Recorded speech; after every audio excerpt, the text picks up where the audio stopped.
আসসালামু আলাইকুম। আমি দেখাবো, এটা অনেকে জানে আবার অনেকে জানে না, তো যারা জানে না তাদের জন্য ভিডিওটা। আমিও ওইভাবেই করতাম আগে, কিন্তু ইদানিং আমি এটা মাথায় আমার আসার পর থেকে আমি যে কোনো ফলের জুস করার জন্য ওইভাবে রাখি, এবং আদা রসুন আমি ওইভাবে রেখে দিই। যে কোনো বাটা মশলা, জিরা, সরিষা বাটা ওইভাবে চ্যাপটা করে রেখে দিই। আমার যতটুকু দরকার আমি ততটুকু ভেঙে ভেঙে নিতে পারি। এটা আমার জন্য অনেক সুবিধা।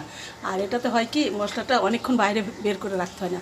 যেমন একটা বাটির মধ্যে করে রাখলে অনেকক্ষণ বের করে নিচে যখন একটু বরফটা কি ভেঙে যায় তখন আমরা নিচ থেকে বের করে নিই, কিন্তু মশলার বাটিটা কিন্তু অনেকক্ষণ বাইরে রাখা হচ্ছে, এতে মশলার গুণাগুণটা নষ্ট হওয়ার ভয় থাকে। আমি এইভাবে রাখি। আমার এটা বের করে জাস্ট ভেঙে একটু নিয়ে নিই, আর বাকিটুকু রেখে আসি ডিপ ফ্রিজে। আগেও ছিল আমার একটু রসুন, অল্প একটু আছেও। এই ব্যাগগুলো আমি 2-3 বার ব্যবহার করি, তারপর আমি ফেলে দিই। আটার ব্যাগ, রসুন ছিলা কোটা ধোয়া পরিষ্কারের কোনো দেখানোর কিছু নেই। আমি ধুয়ে পরিষ্কার করে প্রত্যেকটা রসুন পরিষ্কার করে একটা একটা করে বেছে আমি এইভাবে ব্লেন্ড করে নিয়ে এসেছি।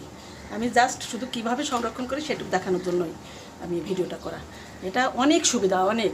যদি আমি আরও বেশি করি ফেলে দিব এভাবে আমি মুছে ঢেলে নিয়ে নিব ভিতরে নিয়ে। এখন আমি কী করবো, ঝাঁকি সমান করে নিয়ে এখন আমি এটা ঠিক বইয়ের মতো করব। আধা ইঞ্চির থেকেও কম পাতলা হবে এটা রাখার। এতটুকু 1/4 ইঞ্চি হবে পাতলা। নিচে এভাবে হাত দিয়ে দিয়ে পাতলা করে নিলাম। এখন আমি এই মুখটা এভাবে ঠিক এভাবে একটা ট্রের উপরে অথবা একটা থালার উপরে নিয়ে রেখে দিব।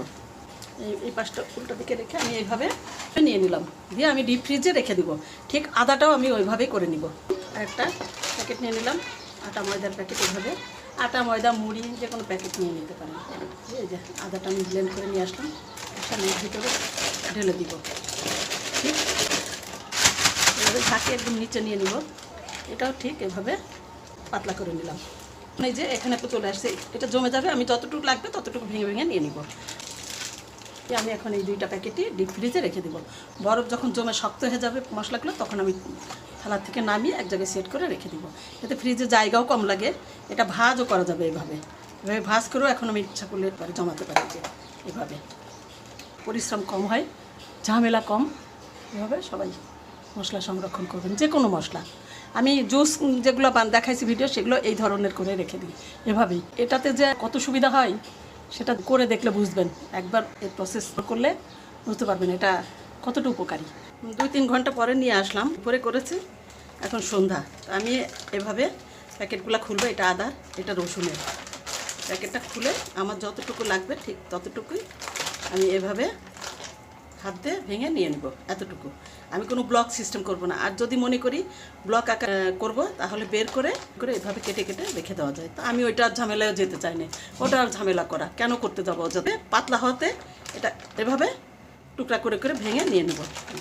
আমার খুব বেশি ভালো জমেনি, তো যতটুকু জমছে আমি দেখাই। এই যে এতটুকু করে নিয়ে নিব। এভাবে সহজ পদ্ধতিতে আমি মশলা ব্যবহার করি। এরকম হাত দিয়ে পাতলা করে রাখার কারণে ব্লক করারও প্রয়োজন হয় না।